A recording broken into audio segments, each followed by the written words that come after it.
International पर देश का पहला चैनल, देश का अपना चैनल।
नमस्कार मैम। नमस्कार। सर्वप्रथम मैं प्रसार भारती, दूरदर्शन और ऑल इंडिया रेडियो की ओर से आपका आभार व्यक्त करना चाहती हूँ कि आपने अपने बहुमूल्य समय से कुछ पल हमें हमारे राष्ट्र को दिए। धन्यवाद। मैम, आप तो आदी हो चुकी हैं इतिहास गढ़ने के लिए, तो आपकी अनुमति से सबसे पहले मैं ये पूछना चाहूँगी, हाल ही में हमारे देश के नागरिकों ने आपको मेट्रो में देखा, तो वो पहला अनुभव मेट्रो में राष्ट्रपति के नाते कैसा रहा आपका? देश के राष्ट्रपति भी देश का नागरिक है। मेरा मेट्रो में चलने का शौक था, इच्छा था कि मैंने भी आम आदमी के तरह मैं भी थोड़ा एक्सपीरियंस करूं, मेट्रो में कैसे लग रहा है। लोग, हजारों लोग मेट्रो में जाकर अपने ऑफिस करते हैं, अपने काम पे जाते हैं। मैं भी देखना चाहती हूँ कि मेट्रो का बनावट कैसा है, क्योंकि अभी जैसे लोगों का पॉपुलेशन बढ़ रहा है, हार्श मेट्रोपॉलिटन सिटी या ऐसे पॉपुलेटेड सिटीज़ में मेट्रो की ज़रूरत होती है। इसलिए लोग इसमें यात्रा कर रहे हैं तो कितने सहूलियत महसूस हो रहा है, उसको मैं फील करना चाहती हूँ, एक्सपीरियंस करना चाहती थी। ये माना जाता है भारत का मेट्रो सिस्टम विश्व का सबसे उत्तम और सबसे बड़ा मेट्रो सिस्टम बहुत ही जल्द बन जाएगा। प्रधानमंत्री मोदी विकसित भारत की बात करते हैं, लेकिन जब आप ऐसे सिस्टम्स को खुद परखती हैं, राष्ट्रपति के नाते भी, नागरिक के नाते भी, तो उस अनुभव को फिर आप क्या सरकार के साथ साझा करती हैं? ज़रूर। मैं जो भी अनुभव करती हूँ, जो भी महसूस करती हूँ, जो भी फील करती हूँ कि सरकार का जो भी कार्य है बहुत अच्छा है या जो कार्य करना चाहिए, उसके लिए भी मैं कभी कभी उनको सजेस्ट करती हूँ। मैम, हमने देखा कि आपने मेट्रो में अपने यातायात के वक्त स्कूली बच्चों के साथ बातचीत की, विशेषतः छात्राओं के साथ हमने आपको देखा। तो एक राष्ट्रपति जो एक टीचर रह चुकी है, जब वो नन्ही बच्चियों को देखती है अपने साथ, तो कैसा लगता है? मुझे बहुत अच्छा लगा, क्योंकि बहुत दिनों से मैं छात्रों के साथ मिली नहीं थी, इस तरह के बैठी नहीं थी, क्योंकि मैं टीचर थी 94 से 97 तक। इसके बाद बच्चों से तो मैं मिलती थी, लेकिन इस तरह के बैठ के बातें करना ये मुझे मौका नहीं था। उस दिन मुझे बहुत अच्छा लगा, क्योंकि बच्चे दिल खोल के मेरे साथ बात की, गाना भी गाए और अपने स्टोरी बताए, कोई स्टोरी भी बताए। बहुत सारे बच्चे और राइटर्स भी है, कोई पोएट भी है, और वो क्या बनना चाहते हैं, बहुत सारा मस्ती भरी बातें हुई, बहुत अच्छा लगा मुझे। सेल्फी के ज़माने में क्या कोई कभी ये हिमाकत करता है कि अपने राष्ट्रपति से सेल्फी मांगे या फोटोग्राफ मांगे? ये आम बातें हैं, हर कोई समझते हैं कि जनरल पब्लिक तो वही समझते हैं कि राष्ट्रपति जैसे ही हम भी वैसे ही, इसीलिए आजकल का जो सेल्फी ज़माने में मुझे कहते हैं मैडम एक सेल्फी हो जाए, तो प्रोटोकॉल ये मना करता है, मैं नहीं करती। लेकिन मना जनता कर की भावना का आप आदर करती हैं। जरूर। बात बच्चों की निकली मैम, तो बचपन आपका जब आप याद करती हैं और आज जिस भव्य भवन में आप हैं, ये आपका भवन है, वो यात्रा अगर मैं उसके बारे में चर्चा करूं, तो क्या कभी उस लड़की ने जो अपने गांव में पहली लड़की जिसने कक्षा 5 के बाद भी पढ़ाई की, क्या कभी ऐसा सपना देखा था कि राष्ट्र में किसी संवैधानिक पद पर अथवा अपनी परिस्थितियों से जूझते हुए वो एक ऐसे मुकाम पर पहुंचेगी?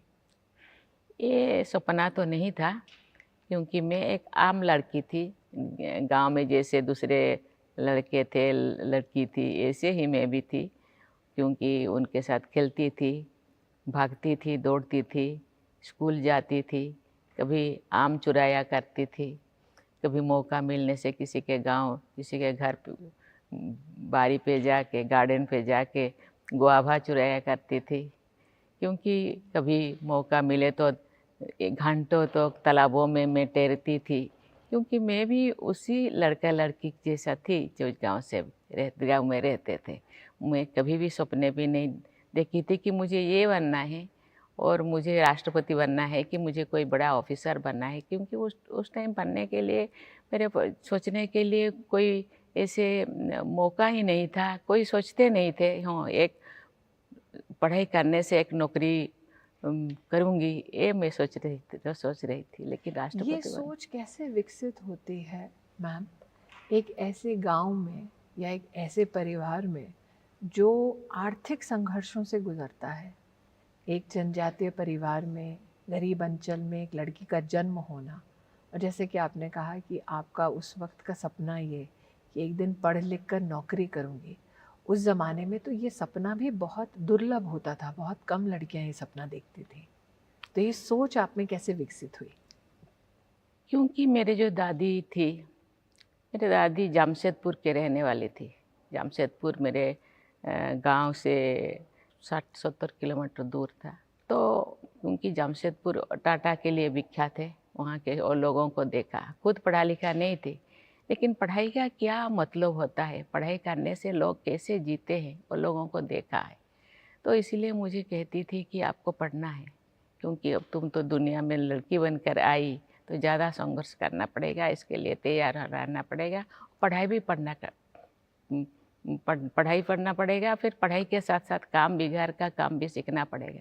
पता नहीं तुम्हारे भाग्य में क्या लिखा है, लेकिन संघर्ष तो करना पड़ेगा। तो जब आपको ये बोला जाता था कि आपके भाग्य में संघर्ष है, तब आप क्या पलट कर कुछ जवाब देती थी कि नहीं, मैं संघर्षों को पार कर कर एक दिन कुछ बनूंगी? नहीं, उस ज़माने में किसी को जवाब देना शायद नहीं था। मुझे लगता है कि समय के साथ साथ ये चीज़ भी मैं सीख जाऊंगी, और मुझे ये जो जो कार्य मुझे कठिन लग रहा है अभी, मुझे लगता है एक ना एक दिन ये मुझे सहज लगेगा, और इस काम को भी मैं कर पाऊंगी। तो जो लड़की बचपन में आम चुराया, अमरूद चुराया, उसको कभी क्या डांट पड़ी? बहुत डांट भी पड़ी, पिटाई भी पड़ी। तो आज के ज़माने में लोग कहते हैं कि माँ बाप को अपने बच्चे का दोस्त होना चाहिए। तो अगर माँ बाप अपने बच्चों को इस प्रकार की गतिविधि करते देखें जो बचपन का एक अभिन्न अंग है, तो जैसे कि अंग्रेजी में कहते हैं, ऐसे न्यू एज पेरेंट्स को आप क्या कहना चाहेंगे? देखिए, अनुशासन के लिए थोड़ा डांट तो ज़रूरी है, लेकिन उस ज़माने में 1947 में देश इंडिपेंडेंट हुआ, मैं 58 में आई, मेरा जो सोच भी, मैं कोई बातें कर पाई, कोई सोच पाई, मुझे लगता है इसके बाद 20 साल, इंडिपेंडेंट के 20 साल बाद। तो उस टाइम पे तो हम नहीं सोच रहे थे कि बच्चों को डांटना नहीं चाहिए था, डांटना नहीं चाहिए। लेकिन अभी का जो दुनिया है, अभी का जो सिचुएशन है, बच्चे छोटेपन में ही बड़े हो जाते हैं, उनका मेंटली और मैच्योर हो जाते हैं।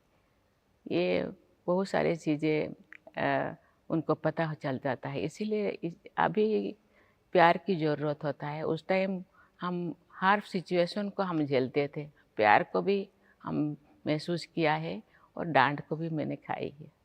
जब आप बात करती हैं अपने बचपन की, तो लोगों को अक्सर ये लगता है कि घर में नामकरण जो होता है, वो नाम दिया जाता है घर के किसी बड़े बुजुर्ग के माध्यम से या माता पिता के माध्यम से।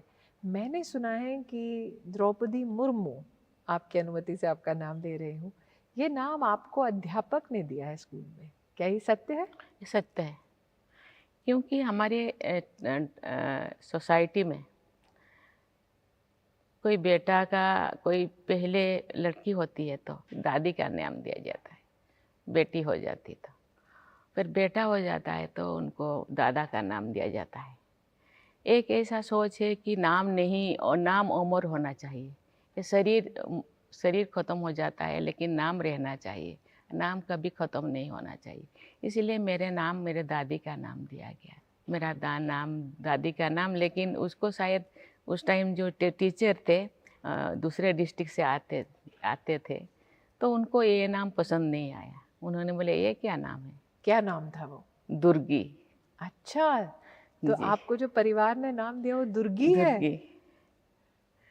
दुर्गी नाम उनको पसंद नहीं लगा तो उन्होंने बोले फिर जो मुझे घर पे बुलाते थे, मुझे बत्ती, गांव में जो लाइट होते हैं ना उसको बत्ती कहते हैं, बत्ती। हाँ।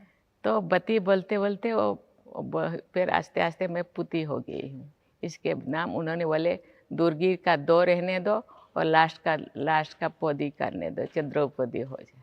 क्योंकि टीचर ने दे दिया होगा तो अच्छा ही होगा। मेरे पिताजी ने बोले ठीक है, चलो ठीक है। आपके पिताजी ग्राम पंचायत के सरपंच थे, तो क्या पिता को सरपंच के रूप में देखना, राजनीति और राजनीति में सामाजिक व्यवस्था, क्या आपका पहला परिचय उससे पिताजी के माध्यम से हुआ? नहीं, ऐसे नहीं है। और क्योंकि मेरे दादाजी भी अंग्रेज के ज़माने पे प्रधान हुआ करते थे। प्रधान जो होते हैं वो टैक्स कलेक्टर होते थे। मेरे दादाजी का जो देहांत हुआ, मेरे पिताजी को ज़्यादा एज नहीं हुआ था, 14 हुआ था, 14 साल हुआ था। इसलिए मेरे पिताजी को भी प्रधान दिया गया है। प्रधान मीन्स वही टैक्स कलेक्टर। तो हाँ, प्रधान के बेटी के नाम पे मुझे जानते थे लोग। अंग्रेज़ी हुकूमत में वो व्यवस्था भारतीय जो हमारी संवैधानिक व्यवस्था है उससे बहुत भिन्न है। जी तो आज जब आप देश के सरपंचों से मिलती हैं, जी आपने अपना अनुभव ग्रामीण अंचल में देखा है, जी आप अलग अलग संवैधानिक पदों पर आसीन रही हैं, तो जब आप वो ग्रास रूट के लोकतांत्रिक इकाई से मिलती हैं तो उनसे क्या आप अपना अनुभव, एक्सपीरियंस शेयर करती हैं? ब्रिटिश अमल के जो ग्राम प्रधान और अभी का सरपंच, ये बहुत ही एल एंड एवन डिफरेंस है। क्योंकि अभी वो बहुत इंडिपेंडेंटली जीते हैं, बहुत स्वाधीन, क्योंकि वो इलेक्टेड होते हैं, नॉमिनेटेड नहीं होते हैं जी। और इलेक्टेड होते हैं। मीन्स उनके बहुत ताकतवर होते हैं, उनके पास बहुत पावर रहता है और लोगों का वेलफेयर में वो अपना समय देते हैं, वेलफेयर करते हैं। इसीलिए ये बहुत इज्जतदार होते हैं। उन टाइम लोगों को डर रहता है, प्रधान लोगों को लोग डरते थे, प्यार नहीं था, क्योंकि ये ब्रिटिश का ये गुमास्ता है, इसीलिए उनको डरते थे। लेकिन अभी और डर नहीं है। अभी लोग संविधान के हिसाब से पंचायत चलता है, इसीलिए लोग प्यार से बातें करते हैं। और खुद सरपंच भी क्योंकि लोगों के द्वारा चुना जाते हैं, इसीलिए और लोगों के साथ भी वो प्यार से बातें करते हैं। तो आज आपका ये इंटरव्यू देश में कई सरपंच पंच देख रहे होंगे, तो आपके अपने अनुभव से अगर आप उनको कोई मार्ग प्रशस्त करना चाहें, राष्ट्र की जो कहीं ना कहीं अपेक्षा है, तब उनको क्या कहेंगे? देखिए, ये जो संविधान का फंडामेंटल जो जो कहावत है कि by the people of the people to the For the people, जो people. है ना, जो कोड है, क्योंकि आप लोगों के द्वारा चुने जाते हैं और लोगों के लिए ही काम करना चाहिए, और लोग प्यार करते हैं इसीलिए आपको वोट देते हैं, इसीलिए उसके बदले प्यार ही उनको देना चाहिए और उनका दुख सुख का साथी होना चाहिए। जो भी संवैधानिक प्रावधान है उसी प्रावधान के हिसाब से उनका सेवा करना चाहिए। आप जिस भूमिका में प्रशासन को देखती हैं उसमें माँ का एक प्यार झलकता है। हमने सुना कि जब आप राष्ट्रपति भवन पहली बार पधारी तब आपने एक एक कर्मी को जो राष्ट्रपति भवन से संबंधित है उसको मिठाई भेजी, होली पर आप तिलक लगाती हैं। ये राष्ट्रपति का एक मातृ स्वरूप शायद ही किसी ने कभी देखा हो। मैं तो अभी राष्ट्रपति भवन आई, लेकिन इसके पहले मैं कहीं पे एक सर्विस करती थी, वहाँ भी मैंने रहा। कभी एमएलए थी, कभी मंत्री बनी, लेकिन जहाँ भी मैंने रही, मैं क्योंकि यहाँ मुझे 5 साल रहना है, एक फैमिली तरह कलेक्टिव रिस्पॉन्सिबिलिटी में मैं विश्वास करती हूँ। छोटे से छोटे कर्मचारी हो, चाहे 3rd ग्रेड के 4th ग्रेड के हो या चाहे क्लास 1 के हो, सभी मेरे फैमिली मेम्बर्स मैं समझती हूँ। इसीलिए फैमिली मेम्बर्स के साथ कभी डांट भी देना चाहिए, क्योंकि कहीं गलती होने से, लेकिन कभी प्यार भी करना चाहिए, क्योंकि इस चीज़ को मैं विश्वास करती हूँ। क्योंकि काम के टाइम काम, बाकी जो त्यौहार के टाइम तो त्यौहार जैसा ही फैमिली मेम्बर से जैसा ही मनाना चाहिए, मैं इसमें विश्वास करती हूँ। आपने मातृ की भूमिका में या स्वरूप में राष्ट्रपति भवन और राष्ट्रपति के पद पर आसीन होकर जो भावना व्यक्त की, मैंने सुना है कि उससे भी एक बड़े स्वरूप में आपके जिस प्रदेश में आप जन्मी उसके लिए समर्पित एक गीत है जो आपका बहुत पसंदीदा है, वंदे उत्कल जननी। जी, तो इसकी पृष्ठभूमि थोड़ा बताएं अगर राष्ट्रपति जी। वंदे उत्कल जननी, जैसे कि हम राष्ट्र के गीत है जन गण मन अधि, ऐसे ही उत्कल के लिए ये एक शुरुआती गीत है, बंधन करने का, उत्कल प्रदेश को बंधन करने का ये एक गीत है। और इसको हम जो शुरुआती कोई भी कार्यक्रम होता है, इसको हम वंदे उत्कल जननी गाया करते हैं। आपने अपने शपथ समारोह में भी उड़ीसा के भव्य सांस्कृतिक धरोहर को अपनी कुछ कवि के पंक्तियों के माध्यम से दोहराया। हाल ही में जब आपने दोनों सदनों को संबोधित किया, राष्ट्र ने आपके संबोधन को सुना, तब भी आपने उड़ीसा के एक महान कवि की रचना के बारे में वहाँ पर उल्लेख किया। तो आपकी जितनी जीवन यात्रा रही है प्रशासनिक ढांचे में या संवैधानिक ढांचे में, उसमें आपके प्रदेश या देश की सांस्कृतिक धरोहर का कितना महत्व रहा है? देखिए, सांस्कृतिक धरोहर का तो बहुत महत्व है। ये एक आत्मा है, संस्कृति को मैं आत्मा मानती हूँ। संस्कृति ही हमको वे ऑफ लाइफ है, जिंदगी जीने का एक धारा है, एक आधार है। उसी आधार के तहत हम चलते हैं। ये धरती नहीं रहता, जैसे कि जननी हम कहते हैं वंदे उत्कल जननी, ये धरती नहीं रहता तो हम शायद ये दुनिया में नहीं आते। इसीलिए जो भी हम लोगों के लेखकों ने या कवियों ने लिखा है उसको मैं याद करती हूँ। अभी भी मैं याद है मेरा, अभी भी जो पार्लियामेंट में मैंने बोली, मिसु मोरो ए देह माटी रे, मिसु मोरो देह ए देश माटी देश बासी चले जान तो पीटे रे। ये गोपबंधु का ये जो पंक्ति, ये हम लोगों को जो भी एक्सप्लेनेशन हुआ करता था स्कूलों में, ये सब चीज़ को हमको याद दिलाना और इन चाहिए। पंक्तियों का मतलब क्या है राष्ट्रपति जी? पुनः आप अगर मिसु मोरो देहो, ये जो शरीर है, ये शरीर क्षणभंगुर है, आज है काल खत्म हो जाएगा। ये मिट्टी में मिल जाए और ये देश के लोग मेरे शरीर के ऊपर गुजर जाए, और मेरे शरीर में जितने भी मांस है, जितने भी हाड़ है, जो भी यहाँ खाइया है उसमें भर जाए और लोग उसमें यहाँ के लोग उसके ऊपर चले जाए, तो मेरे जिंदगी, मेरा जीवन यहाँ धन्य हो जाएगा। ये धन्य भावना मैंने आपके चेहरे पर, क्योंकि मैं उस वक्त सदन पे थी, देखा जब आप सेंगोल के साथ आपका प्रवेश हुआ। नया भवन है संसद का।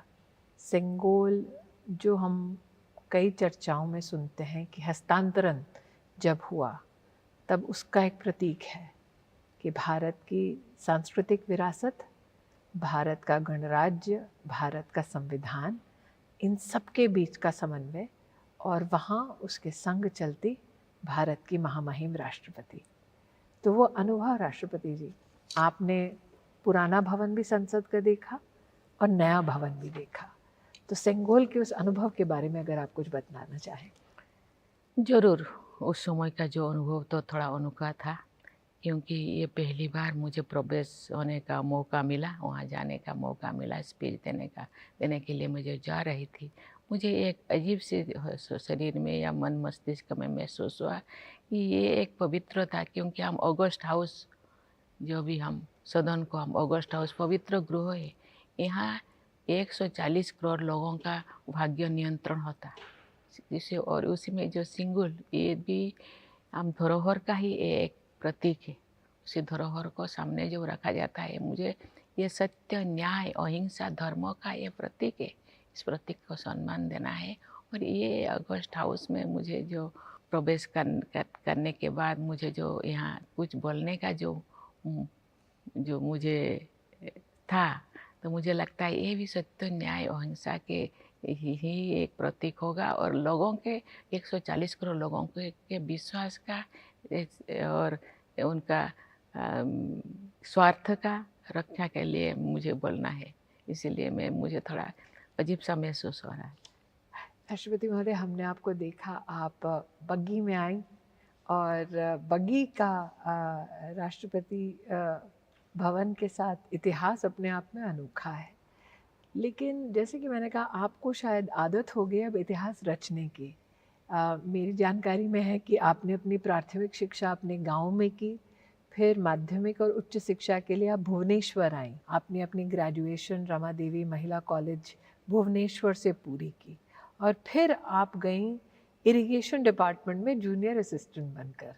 अगर मेरी जानकारी सही है तो 1979 से 1983 तक।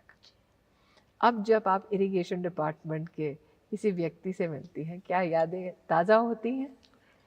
जब सर्विस में होती तो अभी रिटायर्ड हो के 4-5 साल हुआ था। ऐसे ही मेरे जो दोस्त लोग भी अभी तो कोई नहीं होंगे अभी। लेकिन मैंने सुना कि मेरे जो इरिगेशन और पावर डिपार्टमेंट में जो मुझे यहाँ राष्ट्रपति का मैं जब शपथ ली, उस दिन वो मिठाई तो वहाँ बंटन होता था। तो जूनियर असिस्टेंट के नाते आपने इरिगेशन डिपार्टमेंट में सेवा भी दी। उसके बाद 1994 से लेकर 1997 तक आप श्री अरबिंदो इंटीग्रल स्कूल में रायरंगपुर में आप टीचर भी रही।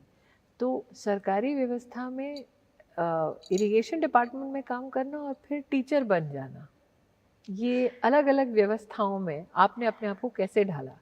देखिए, ज़िंदगी कहते हैं ना, ज़िंदगी एक बेड ऑफ रोज नहीं है। कभी कभी ऐसे बहुत सारी चीज़ें आ जाता है। मुझे नौकरी छोड़ना पड़ा। मैं गांव में गई और मेरे हस्बैंड जो बैंक ऑफिसर थे, उनका ट्रांसफरेबल जॉब था, उनके साथ मुझे घूमना पड़ा। फिर जब बच्चे बड़े हो गए तो मैंने सोचा कि मुझे कहाँ एंगेज होना चाहिए, क्योंकि बच्चे जब स्कूल जाने लगे, मैं टीचर होने के लिए मैंने पसंद किया, क्योंकि ये दो काम में मेरे लिए आया। पढ़ना और पढ़ाना ये बहुत अलग चीज़ है।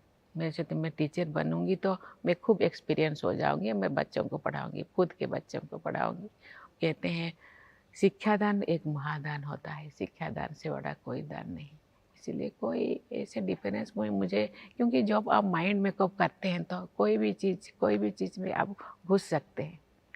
कोई डिफरेंस कोई होता, वहाँ कोई जूनियर असिस्टेंट के रूप में भी वहाँ काम किया, यहाँ टीचर के रूप में भी मैं अपने आप को ढाल लिया है। कोई भी परिस्थिति आए उसी रूप से अपने आप को ढालना चाहिए। तो आपने शिक्षिका के रूप में हिंदी पढ़ाया, उड़िया पढ़ाया, मैथ्स पढ़ाया, ज्योग्राफी पढ़ाया। आज कोई छात्र मिलता है आपको जिसको आपने पढ़ाया हो? ज़रूर, वो लोग अभी कहाँ-कहाँ, कोई अमेरिका में, कोई लंदन में है, कोई कहाँ क्योंकि उन टाइम जॉब का अपॉर्चुनिटी था। सब बच्चे अभी अपने-अपने जॉब में लगे हैं। वो बच्चे जब आते हैं, मुझे नमन करते हैं, तो मुझे बहुत अच्छा लगता है, मैं तो जब गर्व आप महसूस करते हैं। राष्ट्रपति बनी, आपके विद्यार्थियों का क्या रिएक्शन था? विद्यार्थी बहुत खुश है, यहाँ भी आते हैं मिलने के लिए, यहाँ भी मुझे मिलने के लिए आते हैं, वहाँ जब जाती हूँ, वहाँ भी आते हैं और बहुत दूर-दूर रहते हैं, कभी-कभी आते हैं मुझे मिलने के लिए। मुझे आज भी याद है कि जब आपके कैंडिडेचर की घोषणा हुई थी, तो आपके प्रदेश में, उड़ीसा में, एक उत्सव का माहौल तो था ही। देश भर में उत्साह था कि पहली बार जनजातीय परिवार से एक महिला को राष्ट्र का इतना बड़ा गौरव, इतना बड़ा सम्मान मिलने वाला है। राष्ट्रपति जी, मुझे ये बताएं कि जब आपने पहली बार सुना कि आपको राष्ट्रपति पद का उम्मीदवार बनाया जा रहा है, मैंने ये सुना है कि आप तो फ़ोन ही नहीं उठा रही थी। किसी को अपनी साइकिल पर बैठकर आपके पास आना पड़ा और बोलना पड़ा कि फ़ोन उठाइए, शायद आपका कैंडिडेचर अनाउंस हो रहा है। क्या ये सही है? ऐसा ही है, क्योंकि मेरे जो घर जैसा है और कभी-कभी टेलीफ़ोन लगता नहीं है, कभी-कभी लगता भी है। उन दिनों मैं देख रही थी सोशल मीडिया पे, मेरा तो टेलीफ़ोन इतना स्टैंडर्ड का टेलीफ़ोन नहीं था, लेकिन मुझे मेरे बच्ची ने बोले कि माँ तुम्हारा नाम आ रहा है, तो मैंने मेरे जो भी टेलीफ़ोन को मैं अननोन फ़ोन में नहीं उठाती थी। और कभी-कभी वहाँ नॉट रीचेबल भी होता है। तो मेरे मैं जो गवर्नर थी, मेरा एक पीएस, और रायरंगपुर का ही मेरा एक पीएस वहाँ एक मेडिकल स्टोर में और काम कर रहा था। तो उनका नंबर कैसे उनको मिला, उनको टेलीफ़ोन आया, तो उन्हें बोले कि दिल्ली से फ़ोन आ रहा है, आप नहीं उठा रहे हैं, तो भागे-भागे आए। उन्होंने बोले उनको हाथ पाँव काँप रहा था, तो दिल्ली से फ़ोन आ रहा है, आप उठा नहीं रहे हैं। मैंने बोली मुझे तो पता नहीं, यहाँ टेलीफ़ोन नहीं लग रहा है शायद, और लग रहा है अभी तो मैं नहीं उठा रही, कहाँ मैंने रखी। तो जब उन्होंने बोले ये प्रधानमंत्री जी आपसे बात करना चाहते हैं, तो प्रधानमंत्री जी मुझे क्यों बात करना सकते हैं? नहीं आप उठाइए। तो उन्होंने लगाए, वही नंबर पे लगाने के बाद दूसरे तरफ से मैंने प्रधानमंत्री जी का आवाज़ मैंने सुना। तो फिर उन्होंने बोले द्रौपदी जी आपको ये हम बनाना चाहते हैं। तो मैं तो कभी सोची नहीं थी, तो मेरे हाथ पाँव पूरा सुन्न हो गया, मैं बोल नहीं पाई, क्योंकि मेरे पास टाइम भी नहीं था सोचने के लिए मैं क्या जवाब दूँ। तो फिर मैंने बोली ठीक है, आप सोच रहे हैं तो आप मेरे ऊपर इतना विश्वास कर रहे हैं, तो आप कीजिए। शायद ही किसी ने ये देखा हो मंज़र कि राष्ट्रपति पद के लिए एक उम्मीदवार घोषित होता है और वो व्यक्ति अपने गाँव के मंदिर में लोगों को मिलता है, सेवा देते हुए। मैंने ये भी सुना है कि गाँव के आसपास के कई गाँव के बड़े बुजुर्ग 80-90 साल के शायद दौड़े-दौड़े आपके गाँव आए ताकि आपको एक नज़र देख लें। ये भी सुनने में आया कि किसी ने कहा कि एक बार देख लूँ, इसके बाद तुम लौटोगी नहीं गाँव। और सही है कि जो न्यूज़ में आया, न्यूज़ में जो लोगों को, ये शायद रात को 9 बजे, तो लोग कहाँ से उसी दिन शायद वो हम मेरे छोटे से शहर में लोग कोई सोए नहीं। सभी लोग मेरे घर के बाहर, घर के अंदर पूरा एक भीड़ लगा हुआ, एक यात्रा जैसे। साथ ही साथ मेरे जो गाँव है ना, वो झारखंड से ही नज़दीक है, बॉर्डर में। झारखंड से भी आधा लोग तो झारखंड से भी चले आए, तो उन्होंने बोले कि आप तो चले जाएंगे तो अभी तो हम आसानी से मिल पाते हैं, शायद ये वाला पोस्ट हमने सुना है आपको देखने को भी नहीं मिलेगा, दूर से ही हम देखेंगे। तो इसीलिए वो लोग मुझे देखने के लिए आए, बात करने के लिए आए। राष्ट्रपति महोदय, आपने कहा कि आशा भरी निगाह से लोग आए, उन्होंने वादा किया कि अब आप राष्ट्रपति पद पर आसीन होंगी, लेकिन आपने एक विदाई तब भी ली थी जब आप एमएलए बनी, एक विदाई तब भी ली थी जब आप मंत्री बनी, एक विदाई तब भी हुई थी जब आप गवर्नर बनी। तो थोड़ा अगर इतिहास के पन्ने को मैं पलटूं, 1997 में आप पहली बार इंडिपेंडेंट कैंडिडेट चुनकर बनी, काउंसलर बनी आप नगर पंचायत में।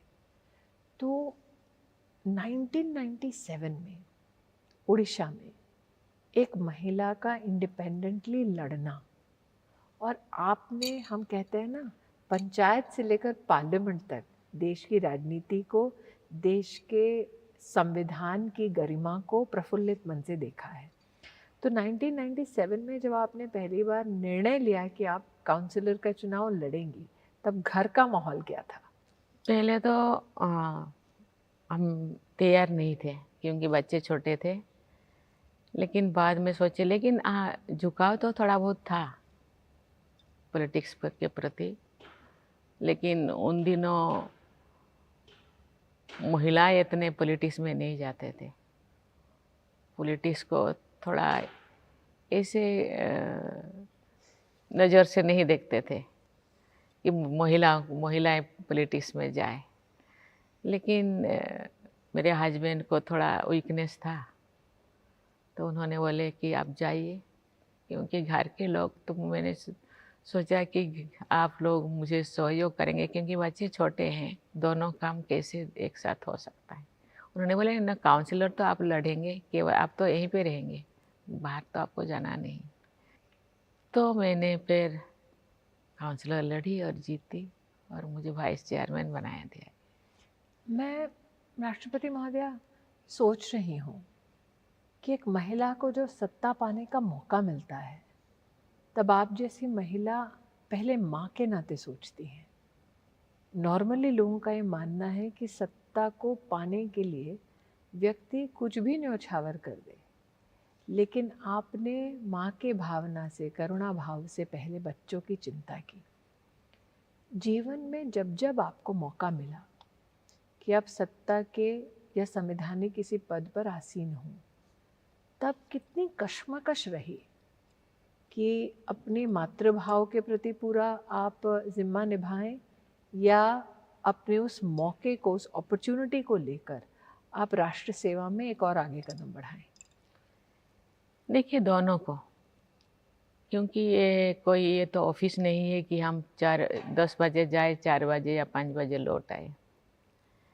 ये एक पॉलिटिक्स है, 24 आवर्स, आपको 365 डेज आपको काम करना पड़ेगा, इसका कोई टाइम लिमिट नहीं है।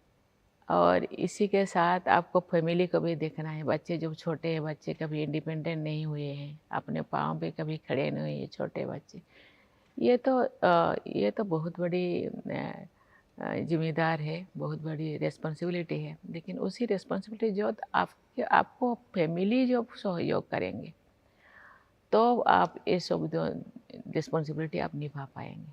मुझे मेरे हस्बैंड ने सहयोग दिए। इवन मैं जो वाइस चेयरमैन बनी थी, तो मुझे ना साइकिल चढ़ना आती थी, या ना मुझे मोटरसाइकिल या स्कूटी। अब क्या क्या आता है? अभी उन्होंने बोले आपको मैं 4 व्हीलर मैं खरीद के दूंगी। उन्होंने एक लोन किया बैंक का, फिर मारुति 800 सबसे छोटा, तो उन्होंने बोले वही गाड़ी मुझे खरीद के दी। मैंने फिर प्रैक्टिस किया। और अब क्या राष्ट्रपति हमारे देश की गाड़ी चलाना उनके लिए वर्जित है प्रोटोकॉल में? नहीं, वर्जित तो नहीं है, लेकिन बाद में जो मैं मंत्री बनी, मैं गाड़ी चलाने के लिए प्रयास की। उन्होंने बोले नहीं, क्योंकि आपका रेस्पॉन्सिबिलिटी ज़्यादा हो गया, बहुत सारे सोच दिमाग में आप ले कर के घूम रही हो, इसीलिए उसको छोड़ो। तो आप काउंसलर से फिर बनी विधायक। साल 2000 में आपने अपना चुनाव विधायक के नाते जीता, और रायरंगपुर को आपने विधानसभा में प्रतिनिधि के नाते आपने सेवा दी। आप MOS इंडिपेंडेंट चार्ज बनी, कॉमर्स में, ट्रांसपोर्टेशन में, फिशरीज़ में, एनिमल रिसोर्सेज डेवलपमेंट में। ये विविध जब आपको मौके मिले मंत्री के नाते, तो आपकी एक अध्ययनशील एक नेचर है, तो कितना समय आप फिर अध्ययन में बिताती थी? देखिए, ये एक मेरे लिए नया चीज़ था। हर पड़ाव में मैं एक नया परिस्थिति को मैं सामना करती हूँ। ये एक नया मेरे लिए, क्योंकि ट्रांसपोर्ट और कॉमर्स मेरे लिए बहुत ही नया था। और एक एक महिला, क्योंकि हर चीज़ में, हर बातें में ये महिला क्या करेगी? ये क्या कर पाएगी? ये सब चीज़ें मेरे कान में गूँज रहा था। तो ऐसे कोई मुझे ना बोले कि ये कुछ नहीं कर पाएगी। तो मैंने ठान ली कि मैं हर महीने मैं रिव्यू करती थी। ये कोई विकास के लिए इनकम जनरेट कैसे आपका कलेक्शन बढ़ेगा, ये एक डिपार्टमेंट था। तो कैसे मैं एक फेयर वे में इसका इनकम को हम बढ़ा सकें डिपार्टमेंट का, और डिपार्टमेंट का भी इनको बढ़ाने के लिए क्या क्या कदम उठाने से ये बढ़ेगा, तो मैं रिव्यू करती थी। तो उस टाइम हम लोगों का 30 डिस्ट्रिक्ट था, लेकिन 18 आरटीओ ऑफिस था। आरटीओ ऑफिस को मैं 30 कर दी। और चेक गेट में से भी उस टाइम वसूल ये कलेक्शन होता था। चेक गेट को भी, और चेक गेट भी 18 था, उसको मैं 23 कर दिया। और ये बहुत सारे सीपेज लीकेज को मैं खुद रात अभी आपके पास एग्जाम्पल हो सकता है, ये अश्विनी वैष्णव जी उस टाइम कलेक्टर थे। कभी कभी एक कलेक्टर के साथ जाके हम रेड करते थे, रात भर जाके, बहुत सारे कलेक्टर। राष्ट्रपति जी, इसीलिए आपने बहुत अच्छा मुझे एक्सपीरियंस मिला, और मुझे बहुत ही जो अप्रिसिएशन मिला मुख्यमंत्री के साथ, मुझे काम करने का जुनून आ गया। मुझे जो अच्छा शाबाशी मिला, तो मैं फिर हर चीज़ को शाबाशी तो इस बात की भी मिली कि आपको उड़ीसा की विधानसभा में सर्वश्रेष्ठ विधायक का भी सम्मान मिला साल 2007 में। तो जब इतनी मेहनत, इतने अध्ययन के बाद अपनी विधानसभा में सर्वश्रेष्ठ विधायक का सम्मान मिलता है, तब कैसा लगता है?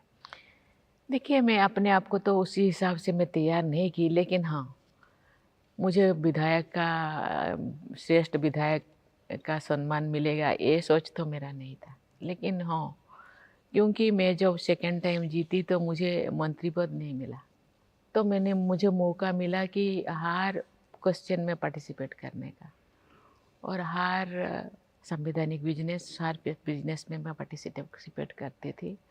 147 जो मेंबर्स से मुझे चुना गया, इसीलिए मैं धन्यवाद देना चाहती हूँ।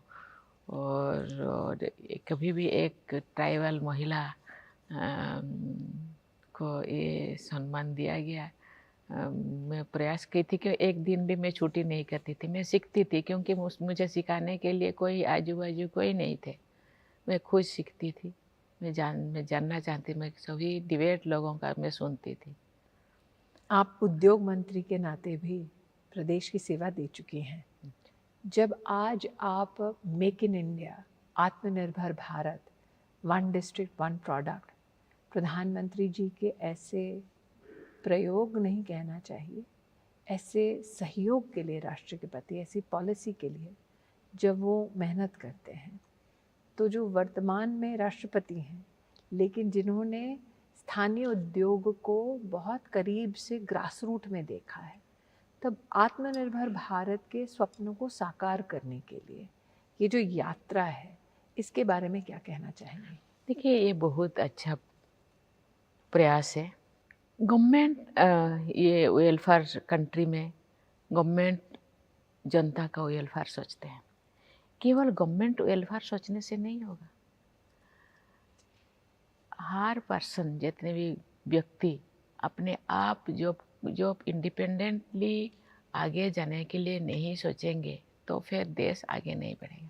इसीलिए गवर्नमेंट अपने सहयोग दे रहे हैं, लेकिन खुद को भी उसी हिसाब से ढालना पड़ेगा, प्रयास करना चाहिए पड़ेगा। इसीलिए वो जो कहते हैं सबका प्रयास, सबका विश्वास, ये विश्वास गवर्नमेंट के ऊपर करना चाहिए और खुद भी प्रयास करने। इसीलिए ये दोनों का जो प्रयास नहीं रहेगा, गवर्नमेंट का भी और पब्लिक का भी, पर्सन का भी, तो फिर ये इसको मैं बहुत ही अच्छा मानती हूँ। और लोग जो प्रयास करते हैं, आत्मनिर्भर बनते हैं, वो केवल खुद के लिए नहीं, अपने परिवार के लिए नहीं, ये भी इनडायरेक्टली भारत का ही सहयोग होता है, भारत का आर्थिक विकास होता है, भारत का सामाजिक विकास होता है। आपने अपने उद्बोधन में दोनों सदनों को अवगत कराया, राष्ट्र को अवगत कराया 30 करोड़ महिलाओं को जो मुद्रा लोन मिला है। तो जैसे कि आपने कहा कि जब आप विधानसभा में आ रही थी तो लोगों ने कहा महिला ये क्या कर लेगी। जब साधारण परिवार की महिलाओं को मुद्रा लोन लेते आप देखती हैं या स्वनिधि के माध्यम से रेहड़ी पटरी वाली जो व्यवस्था में महिलाएं काम करती हैं, उनकी प्रतिभा के बारे में, उनके संघर्ष के बारे में आप क्या कहना चाहेंगे?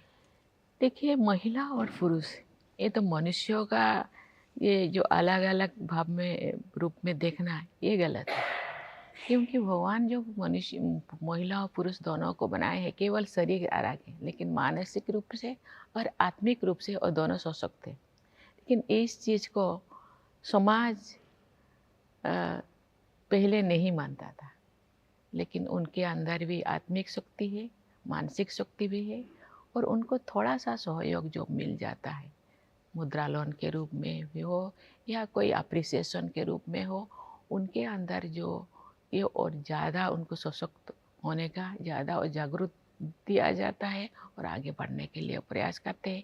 ये बहुत अच्छा प्रयास है।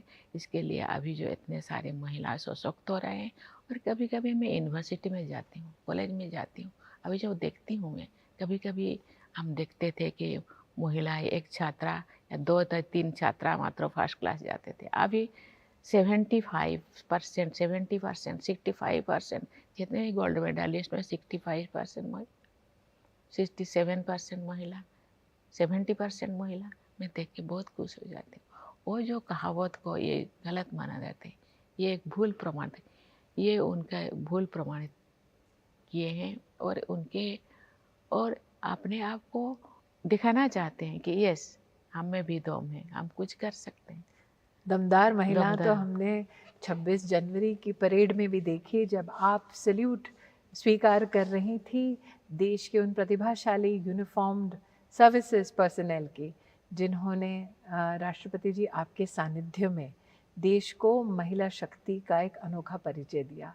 वो लम्हा जब आप supreme commander of arm forces के नाते परेड में सलामी लेती हैं महिला शक्ति की ओर से भी, जैसे कि आपने कहा यूनिफॉर्म जेंडर नहीं जानता, लेकिन हम तो जानते हैं, तो वो अनुभव आपके लिए कैसा था? मुझे बहुत अच्छा लगा, धन्यवाद देना चाहती हूँ, क्योंकि अपॉर्चुनिटी, महिलाएं पहले भी सशक्त थे, अभी भी है, आगे भी रहेंगे, लेकिन अपॉर्चुनिटी उनको नहीं दिया जाता था। अभी अपॉर्चुनिटी मिला है, मुझे लगा आज इतना मिला है, कल केवल मुझे लगता है कोई भी ऐसे बार नहीं होगा, कोई भी ऐसे दीवार ना हो, कोई भी ऐसे भेदभाव ना होगा। मुझे लगता है ये 100% महिलाएं आगे बढ़ेंगी। आपने जब राजनीति की अपनी शुरुआत की थी, तब महिला का राजनीति में होना एक दुर्लभ दृश्य होता था। आपने जब काउंसलर का चुनाव लड़ा इंडिपेंडेंटली, वो भी एक दुर्लभ दृश्य होता था। आप जब उद्योग मंत्री बनी, वो भी एक दुर्लभ पोर्टफोलियो था महिलाओं के लिए उस वक्त का। फिर आपने लोकसभा का चुनाव भी लड़ा। काउंसलर से लेकर लोकसभा के चुनाव तक हर पड़ाव बढ़ता ही गया, स्वरूप बढ़ता गया आपकी चुनौतियों का। तो जिसने काउंसलर से चुनाव की शुरुआत की, जब वो महिला लोकसभा का चुनाव लड़ती है, उसमें क्या फ़र्क था? उस तैयारी में, उस आत्मबल में और उस एम्बिशन में? आत्मबल में, एम्बिशन में कोई भी फर्क नहीं था, लेकिन वही सोच और जेलोसीनेस, मैं तो आपके सामने मैं कहना चाहती हूँ, क्योंकि अभी भी थोड़ा बहुत है, क्योंकि ये नहीं होना चाहिए, क्योंकि जो जिसके पास है उनको मौका देना चाहिए। आप मौका ही नहीं देंगे तो फिर आगे कैसे बढ़ेगा? अभी पेरेंट्स बच्चों को कहते तुम क्या कर, पहले क्या कहावत था, तुम क्या कर, बच्ची क्या करेगी, बस थोड़ा बहुत पढ़ लो और घर का काम सीखो, फिर तुमको तो दूसरे के घर जाना है। ये अच्छा नहीं है, और घर भी संभालती है, देश भी संभाल सकेगी। और जब प्रदेश संभालने की बारी आई तो आप झारखंड की पहली महिला गवर्नर भी बनी। तो काउंसलर, एमएलए, एमपी का चुनाव और फिर गवर्नर की व्यवस्था में आपका आगमन, तो उसके लिए क्या तैयारी की आपने? कोई तैयारी नहीं था। कोई ना मैं प्रेसिडेंट के लिए तैयारी की है। मुझे लगता है ये समय का, कहते हैं समय बहुत बलवान होता है, टाइम इज गॉड, कभी कभी कहते हैं। शायद समय ही ऐसे था कि मुझे रास्ता कोई ऐसे दिखाते जा रहा था, कोई अनसीन अनसीन ऐसे कोई शक्ति कि मुझे आगे ले जा रहा था, लेकिन मेरा कोई तैयारी नहीं था। लेकिन जब आप राष्ट्रपति के स्वरूप में 33% आरक्षण के बिल पर हस्ताक्षर करती हैं, जब नारी वंदन अधिनियम आपके समक्ष प्रस्तुत होता है, एक राष्ट्रपति के नाते ही सही, लेकिन वो महिला जिसने लोकतंत्र के कई पड़ावों में संघर्ष भी किया, सफलता भी पाई, उस वक्त वो हस्ताक्षर आपके लिए कितना प्रिय है?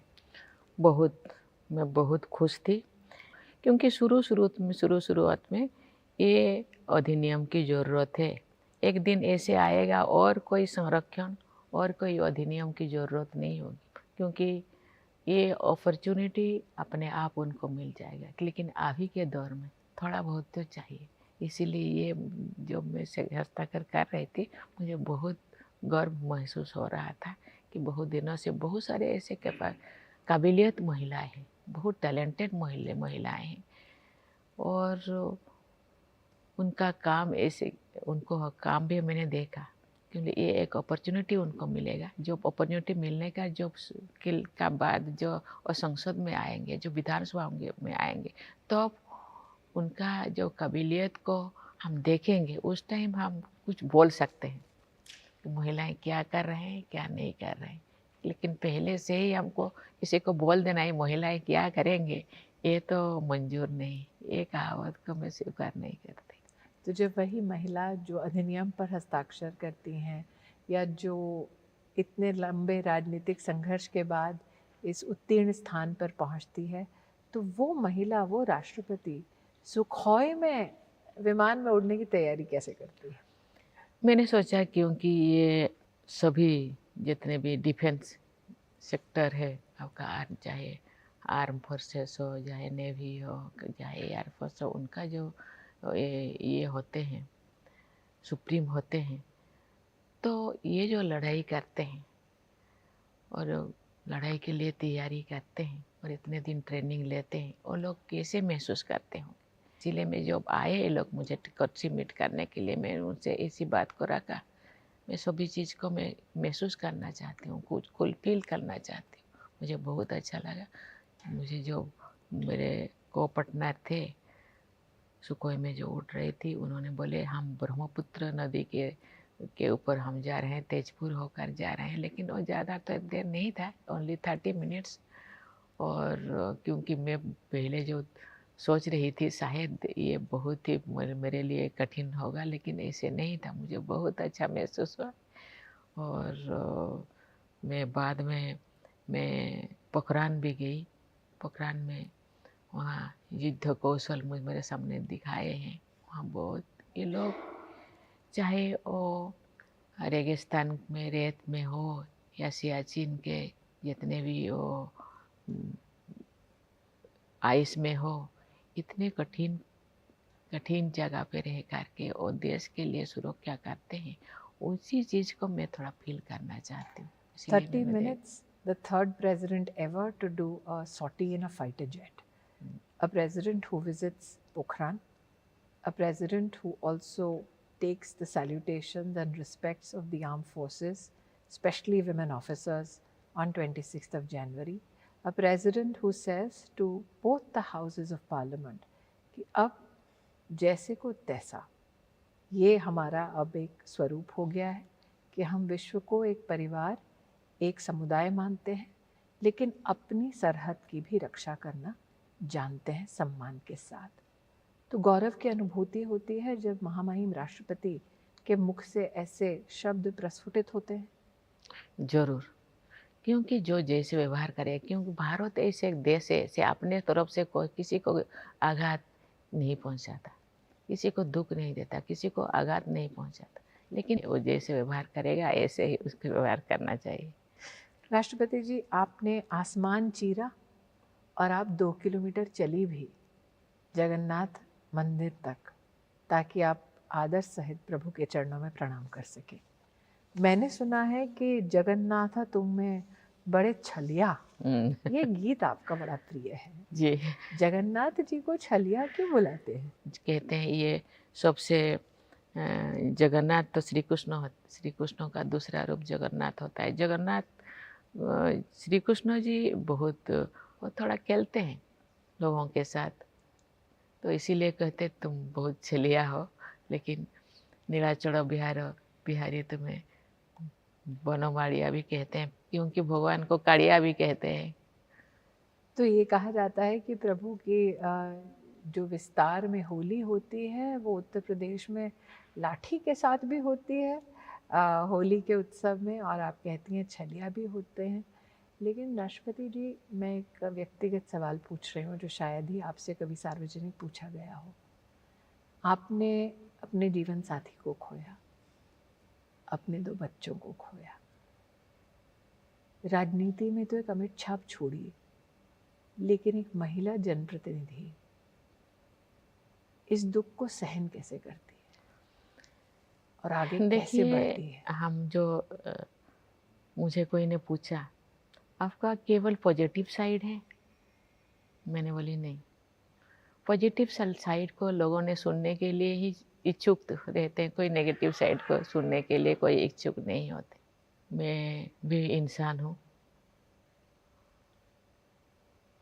मैं भी रोती हूँ, हर चीज़ मैं भी फील करती हूँ, लेकिन मैंने बहुत चीज़ मैं खोया पाया। मैं प्लस माइनस 0 हूँ, मैं अभी भी मैं अपने आप को ही समझती हूँ, लेकिन जब तक जी हूँ मुझे अच्छी तरह जीना चाहती हूँ।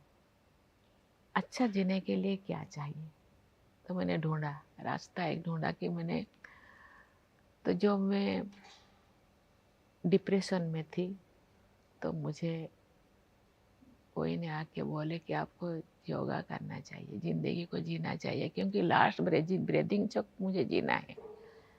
तो लास्ट ब्रीदिंग तक जीने के लिए तो ऐसे तो जीना नहीं, रो रो के जीना तो ठीक नहीं। तो इसीलिए योगा शुरू किया, मेडिटेशन शुरू किया। तो जब मेडिटेशन किया तो स्टावल आया मेरे ज़िंदगी में। जो भी आए, दुख हो आए, सुख हो, दुख भी आपका सुख भी आपका, आप ही बनाए हैं। राष्ट्रपति जी, हमने आपको देखा एक माँ के स्वरूप में राष्ट्रपति के पद पर आसीन होते हुए। हमने देश के प्रधानमंत्री को देखा जिन्होंने अपने माँ को खोने के बाद, तुरंत अंत्येष्टि के बाद, राष्ट्र सेवा में कोई बाधा नहीं आने दी। ऐसा क्या है आप दोनों में जो व्यक्तिगत लॉस झेलने के बाद भी राष्ट्र के कार्य से कभी भी विचलित नहीं होता? कोई नहीं, कहते हैं सेवा में ही मेवा मिलता है, क्योंकि आप अपने आप को एंगेज कर देना चाहिए, क्योंकि जब आप दिमाग से खाली रहेंगे तो बहुत सारी चीज़ें आपके दिमाग में कोई नेगेटिव चीज़ें घर कर जाएगा। इसीलिए नेगेटिव चीज़ को आने नहीं देना, पॉजिटिव सोचना और पॉजिटिव दिशा में जाना, यही ध्येय होना चाहिए। नहीं तो वो नेगेटिविटी आपकी ज़िंदगी में घर कर जाएगा, वो आपको खोखला कर देगा। प्रधानमंत्री देश के सभी नागरिकों को परिवारजन कहते हैं। आप राष्ट्रपति भवन में स्वयं प्रचलित है कि एक माँ के स्वरूप में सबका ध्यान भी रखती हैं, सबको अगर कोई डगमगाए तो उसे दुरुस्त भी करती हैं। लेकिन पूछना चाहती हूँ कि क्या एक महिला के मातृभाव ही उसको एक डिस्टिंक्ट पॉलिटिशियन बनाता है? ये पर्सन टू पर्सन डिफर करे, क्योंकि ये व्यक्ति और अलग है, लेकिन ये मेरे हिसाब से तो ये दोनों मायने रखता है।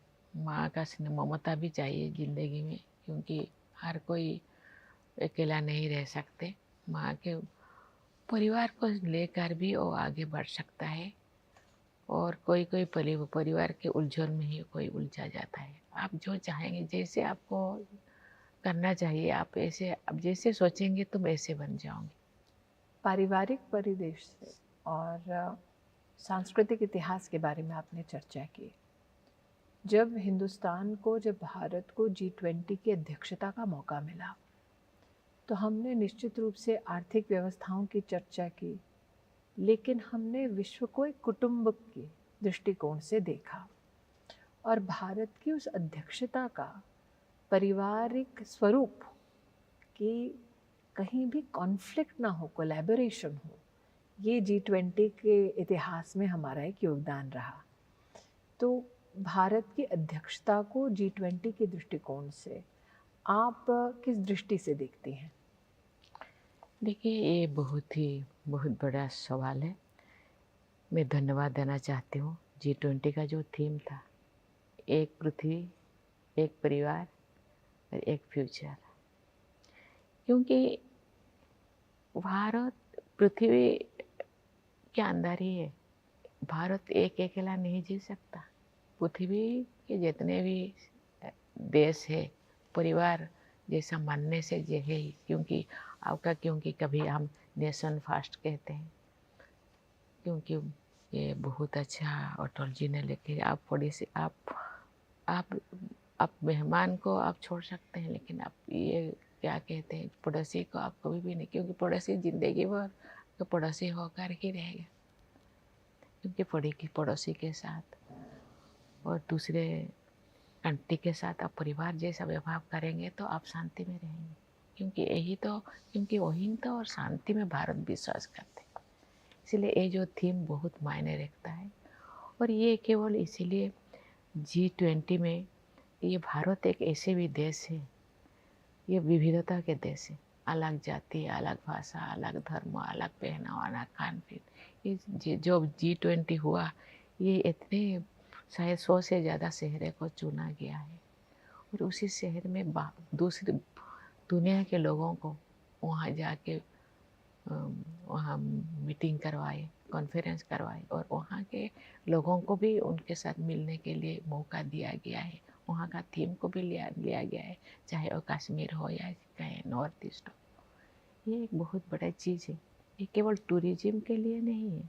भारत एक विकास देश है, भारत एक विशाल हृदय का देश है। और ये महिलाओं को भी जैसे केवल वुमेन डेवलपमेंट नहीं, वुमेन लेड डेवलपमेंट के बारे में दुनिया को बताने के लिए प्रयास किया गया और अफ्रीकन यूनियन को भी उसको शामिल किया गया परमानेंट मेंबर के रूप में। बहुत सारे चीज़ें भारत जी की एक्चुअली वो केवल वो बोलने का जो थीम नहीं रहा, थीम केवल थीम नहीं रहा है, प्रैक्टिकल में दुनिया देखा। ये एक विशाल हृदय भारत केवल अहिंसा और गांधी जी का केवल अहिंसा, सत्य अहिंसा के देश नहीं था, ये है भी। ये बहुत ही बड़ा मैसेज। ये भारत के प्रति लोगों का सोच, भारत के प्रति लोगों का सम्मान ये बढ़ा हुआ है। और आज लोग भारत को देख रहे हैं, चाहे वो साइंस, टेक्नोलॉजी, हर चीज़ में। जब आप राष्ट्रपति के स्वरूप में विदेश यात्रा पर रहती हैं अथवा जब आप राष्ट्रपति भवन में कई वैश्विक नेताओं को आमंत्रित करती हैं भोज के लिए अथवा वार्ता के लिए, भारत के बारे में अब ऐसी क्या चर्चा आप अंतर्राष्ट्रीय स्तर पर सुनती हैं अथवा अनुभव करती हैं? देखिए, ये तो हर कोई भारत को तो अप्रिशिएट करते हैं, क्योंकि ये आके प्रेसिडेंट से मिलते हैं, वाइस प्रेसिडेंट से मिलते हैं, प्रधानमंत्री से मिलते हैं, बहुत सारे एक्सटर्नल अफेयर्स, बहुत सारे बिजनेस कम्युनिटी से मिलते हैं। क्योंकि सभी जो मिलते हैं और आके मुझे बोलते हैं कि नहीं, ये लोग सब मिले, हम लोगों को बहुत अच्छा लगा। कोई भी ऐसे देश नहीं है कि भारत को प्रशंसा नहीं करके नहीं गई है, सबको प्रशंसा करते। और इसीलिए मैं उनको कहती हूँ, भारत एक वसुधैव कुटुंबकम में विश्वास करते। भारत पूरा विश्व को परिवार के रूप में देखते हैं। इसीलिए आप तो हम लोगों के मित्र देश है। आपको आप कोई भी मुद्दा हो आप भारत के साथ साझा कीजिए। हम उनको, क्योंकि कभी ये जो कोविड-19 में जैसे भारत ने सबका ख्याल रखा, बहुत सारे देश, हमारे बच्चे भी वहाँ फंसे हुए थे जो युद्धों में, दूसरे देश का बच्चे भी फंसे हुए थे, उनको भी सारा सहारा दिया। श्रीलंका हो, कहीं पे हो, विपदा के टाइम उन्होंने आगे हाथ बढ़ा रहे हैं। तो हर चीज़ के लिए, वो कैसे भी कंट्री हो, कैसे भी उनका मोटिव हो, लेकिन ये मन मस्तिष्क को बाद में वो चेंज हो जाता है। इसीलिए मैं उनको कहती हूँ, आप अपना जो भी मुद्दा है आप भारत के साथ शेयर कीजिए, हम प्रयास करेंगे अपना मित्रता, अपना बंधुता को उसको निभाने के लिए हम प्रयास करेंगे। एक तरफ आप भारत का ये विराट स्वरूप, इसके बारे में चर्चा भी करती हैं, इसके प्रतिनिधि भी आप हैं। दूसरी ओर प्रधानमंत्री जनमन जैसा जब कार्यक्रम आता है, क्योंकि आप आदिवासी अंचल में पली बढ़ी, आपने संघर्ष आदिवासी समुदाय के लिए भी किया, राष्ट्र में कई विषयों पर आपकी विशेष एक योगदान रहा है। लेकिन जो सबसे वल्नरेबल ट्राइब्स हैं, जब जिनकी जनसंख्या शायद 25 से 30 लाख भी नहीं होगी, जब राष्ट्र के प्रधानमंत्री मात्र उनके लिए कोई प्रयास करते हैं, तो आपके मन में क्या भावना जागृत होती है? मैं तो प्रधानमंत्री जी को पहले धन्यवाद देना चाहती हूँ। मैं जो गवर्नर थी, मैं भी इतने मुझे जानकारी नहीं था। जब गवर्नर बनी, गवर्नर कॉन्फ्रेंस हुआ और मुझे कन्वीनर बनाया गया कि जितने भी ट्राइबल डोमिनेटेड स्टेट का गवर्नर का मुझे कन्वीनर बना गया। उस टाइम मुझे पता चला कि बहुत सारे ऐसे वल्नरेबल कम्युनिटीज़ है, छोटे छोटे ग्रुप्स है, वो अभी भी उसी ज़िंदगी जीते हैं जो 200 साल 100 साल पहले लोग जीते।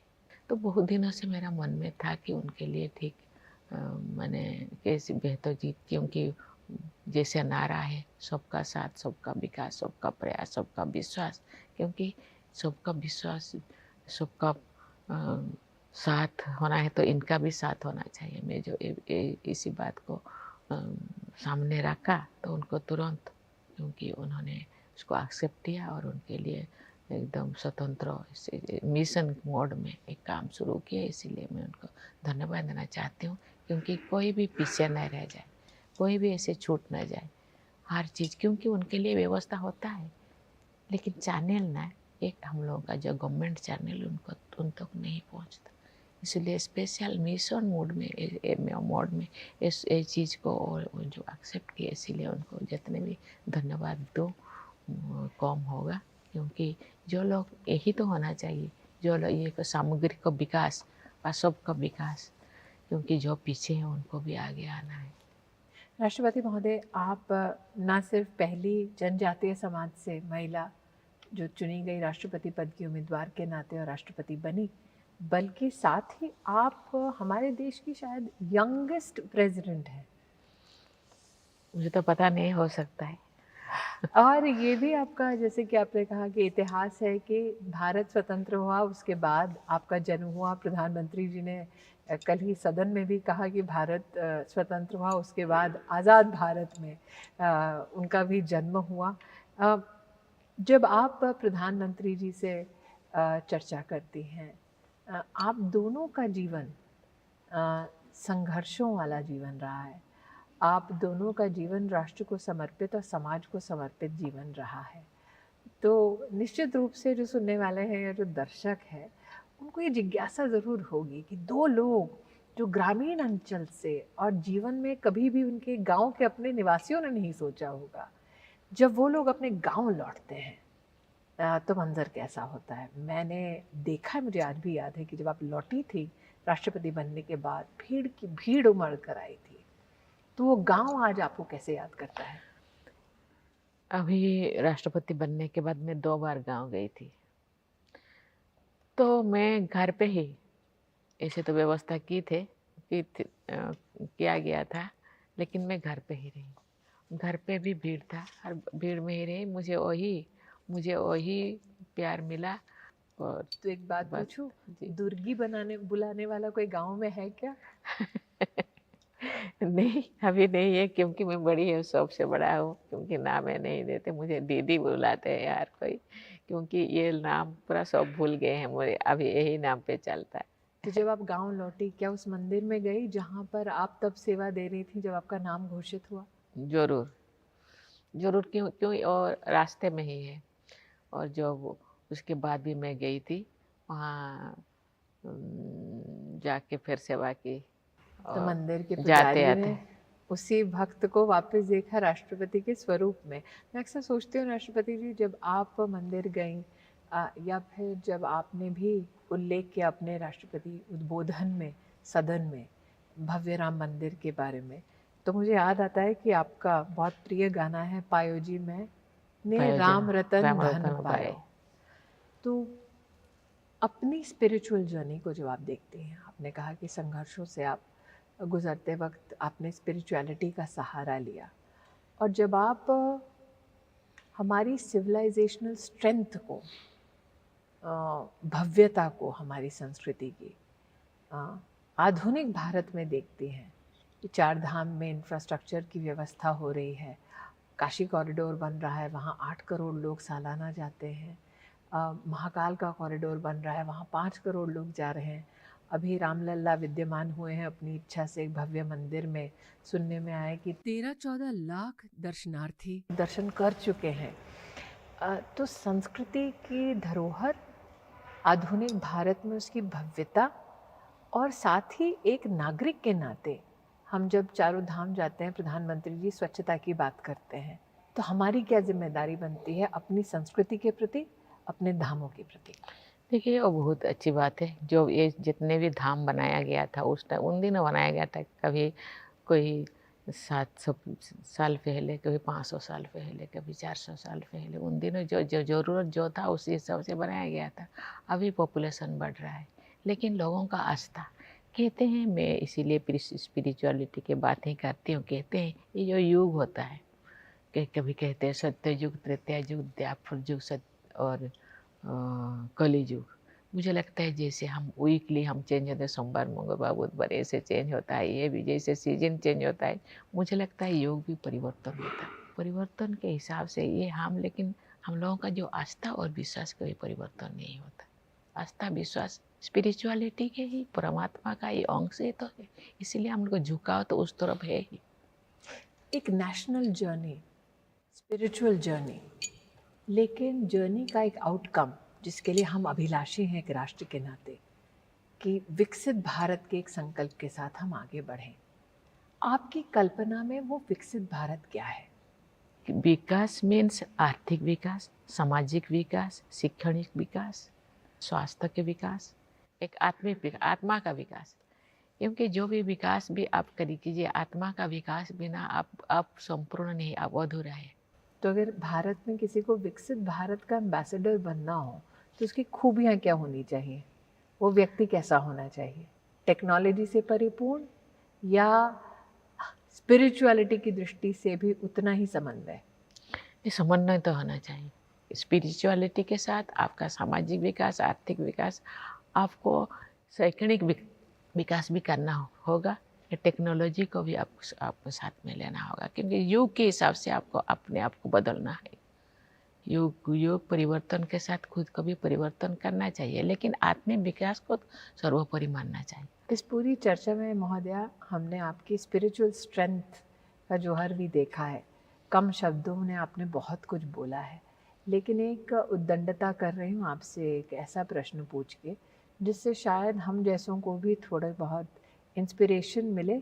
कैसे जूझना, जब आप संबोधित करती हैं भवन में संसद के, और सामने से चिल्लाहट होती है, अथवा जब आप देखती हैं आपके ऊपर कोई कटाक्ष करता है, तो राष्ट्रपति की पद की अपनी एक गरिमा है, लेकिन उस पद पर आसीन वो व्यक्ति उसे कैसे झेलती है, कैसे जूझती है? देखिए, अच्छे चीज़ को आप ग्रहण कीजिए और खराब चीज़ को इग्नोर कर दीजिए। आप सबको आप जो अटेंशन देंगे तो आप जो ज़रूर आपको मेंटली तो डाइवर्ट करने के लिए प्रयास तो करेंगे, लेकिन अच्छे चीज़ को आपको ग्रहण करना चाहिए, और जो जो खराब चीज़ को आप इग्नोर करना चाहिए। कुछ चीज़ को आपको इग्नोर करना पड़ेगा, कुछ चीज़ को आपको लेकर चलना पड़ेगा। एक चीज़ जिसको मैं इग्नोर नहीं करना चाहती, आप supreme commander of arm forces हैं, आपने हमारे फोर्सेस के जौहर के बारे में बात की, आपने उनकी प्रशंसा की, उनकी ताकत की, उनके कहीं ना कहीं डिसिप्लिन की और उनके योगदान की। लेकिन वो भी हैं जो वेटरन्स कहलाए जाते हैं। जी आज हमारे देश के वेटरन्स को जो 40 साल तक संघर्ष करते रहे वन रैंक वन पेंशन के लिए, आज आपके सानिध्य में उनको वन रैंक वन पेंशन भी मिलता मिलते है। हैं। हम उन्हें परेड में भी आपको सलामी देते हुए देखते हैं। हमारे राष्ट्र की युवा पीढ़ी को ऐसे वेटरन्स के प्रति किस भावना के साथ संबोधन करना चाहिए, कृतज्ञता का भाव कैसे व्यक्त करना चाहिए, और हमारे वेटरन्स को अगर आप कोई संदेश देना चाहें? जरूर, क्योंकि जो लोग हम देश की सुरक्षा करते हैं उन लोगों को सुरक्षा करने का दायित्व हम लोगों का, इसीलिए गवर्नमेंट ने उनकी बातें सुनी, इसीलिए गवर्नमेंट को मैं धन्यवाद देना चाहती हूँ। और युवा पीढ़ी को मैं बोलना चाहूँगी कि देश, ये नेशन फर्स्ट, देश पहले, देश के लिए मर मिटना किसी लिए, कि कभी देश के लिए लड़ाई, आज 75 ईयर्स हो गए, देश के लिए बहुत से लोगों ने इस मिट्टी के लिए अपना खून बहाए हैं, इस मिट्टी को स्वतंत्र करने के लिए अपने आप को निछावर कर देश है तो हम है, इसलिए देश के लिए, देश को पहले मानना चाहिए, नेशन फर्स्ट को लेकर के आगे बढ़ना चाहिए। आज महामहिम राष्ट्रपति जी, आपने अपना बहुमूल्य समय हमें दिया। राष्ट्र अब भी आपको सुन रहा है। आपने मात्र राष्ट्रपति भवन के सभी कर्मियों को नहीं बल्कि राष्ट्र को परिवार की दृष्टि से देखा है। परिवारजन मात्र प्रधानमंत्री नहीं कहते बल्कि आप भी कहती हैं, और आप उसी दृष्टिकोण से सबको संबोधित भी करती हैं। जाने से पहले आपके नागरिक आपका संदेश सुनना चाहेंगे। वर्ष 2024 में एक ऐतिहासिक निर्णय पुनः हमारे पास आएगा जब हम वोट के माध्यम से राष्ट्र के प्रति अपने दायित्व का निर्वहन करेंगे। आपका आपके नागरिकों के प्रति क्या संदेश है? देखिए, ये देश हम सबका है, देश के लिए सोचना हम सबका दायित्व है, देश को अच्छा बनाना हम लोगों का दायित्व है। इसीलिए मैं सबको कहना चाहूँगी, देश को आगे लेने के लिए हम लोगों का सहयोग, हम लोगों का प्रयास, और देश को बनाने दायित्व आप लोगों का है, इसीलिए देश को बनाने का दायित्व भी आपका जो जरूर है। इसीलिए देश को बनाने के लिए जो कुछ चाहिए, इसको आप सोच समझ कर आप देश को बनाने के लिए कदम उठाइए। राष्ट्रपति महोदया, आपने हमें अपना समय दिया। हम इच्छुक हैं कि आपसे और भी बातें करें, लेकिन जानते हैं कि आपका समय बहुमूल्य है। Thank you. आपके शुभाशीष हमको प्राप्त हुए, उसके लिए मैं देश की ओर से आपका आभार व्यक्त करती हूँ। धन्यवाद। पहली बार आपने देश के राष्ट्रपति के साथ इसी तरह बात की है, इसीलिए आपको मैं धन्यवाद देना चाहती हूँ।